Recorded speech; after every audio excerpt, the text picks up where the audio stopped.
হাওড়ার এমপি একদিনও কথা বলেনি, জোকারের মতন ঘুরে বেড়ায়। জোকার পুষছি আমরা, ফুটবলার জোকার। এমপির কাজ না এটা করা।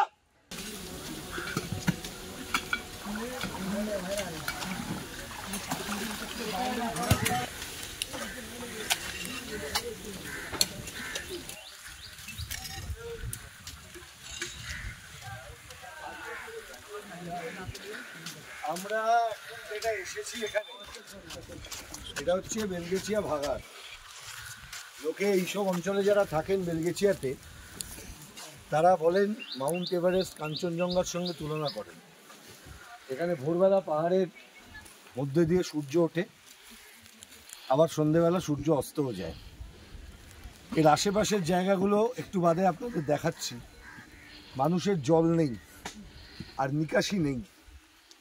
2016 সালে আমাদের সলিড ওয়েস্ট ম্যানেজমেন্ট সংক্রান্ত যে রুলগুলো তৈরি হয়েছিল, সেই রুলগুলোর কোনো ইমপ্লিমেন্টেশন এই হাওড়ায় করা হয়নি। বড় বড় কথা বলছেন যারা, তাদের মধ্যে একজন হাওড়া পুরসভার মেয়র ছিলেন। 2016 পর উনি জবাব দিন সলিড ওয়েস্ট ম্যানেজমেন্টের ক্ষেত্রে ক্লাসিফাইড রুলস, তার ইমপ্লিমেন্টেশনের ক্ষেত্রে উনি কি করেছেন। আমরা একটু দেখুন, এখানে টক্সিসিটি দেখুন এই জলের। এই জলে আমাদের শ্রমিক বন্ধুদের নেমে কাজ করতে হচ্ছে। জলটা দেখুন, তাকান। সলিড ওয়েস্ট ম্যানেজমেন্ট রুলস আমাদের হাওড়ায় মানা হয়নি। এমপি একবারও এসেছেন এখানে? জবাব দিন, যারা তৃণমূল করেছেন জবাব দিতে হবে। Time has come, we will redeem our rights. হাওড়ার মানুষ তাদের নাগরিক অধিকার ফিরে চাইছেন। বামফ্রন্টের যখন এখানে পুরো বোর্ড ছিল সলিড ওয়েস্ট ম্যানেজমেন্টের প্রশ্নে, সেই সময়কার আমাদের এখানকার সাংসদ স্বদেশ চক্রবর্তী, সেই সময়কার মেয়র হাওড়ার, এবং সেই সময়কার যিনি মেয়র ইন কাউন্সিল ছিলেন ইমতিয়াজ আহমেদ, তারা মিলে পরিকল্পনা করেছিলেন। সেই পরিকল্পনার টাকা কোথায়? লুট করার জন্য। কাউন্সিলররা লুট করবে, কাউন্সিলরদের গাড়ি বাড়ি হবে। তৃণমূল করাটা পয়সা কামানোর একটা জায়গা, জবাব দিতে হবে। এই নির্বাচনে এগুলো সব তুলতে হবে। টাকা এদিকে দিন, এটা করুন।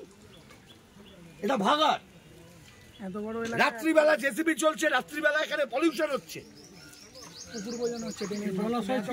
এখান থেকে দেখুন কাদা যাচ্ছে, জলাশয়কে পরিষ্কার করার কোনো রাস্তা নেই। আমার কাছে হিসেব আছে কোন কোন কন্ট্রাক্টর তৃণমূলকে কত টাকা দিয়েছে। তৃণমূলের কাউন্সিলররা যারা মমতাকে টাকা দিয়ে এসছে, ওর ভাইপোকে টাকা দিয়েছে, সেই কাউন্সিলররাই খবর দিয়েছে। কারণ ওদের টাকাটা আটকে রেখেছে মমতার ভাইপো, হাওড়ার ভোট করতে দেয়নি। ভাই ভাইপো সরকার চালিয়েছে। হাওড়ার এমপি একদিনও কথা বলেনি, জোকারের মতন ঘুরে বেড়ায়। জোকার পুষছি আমরা, ফুটবলার জোকার। এমপির কাজ না এটা করা। ঘুষ নেবে দারুদার।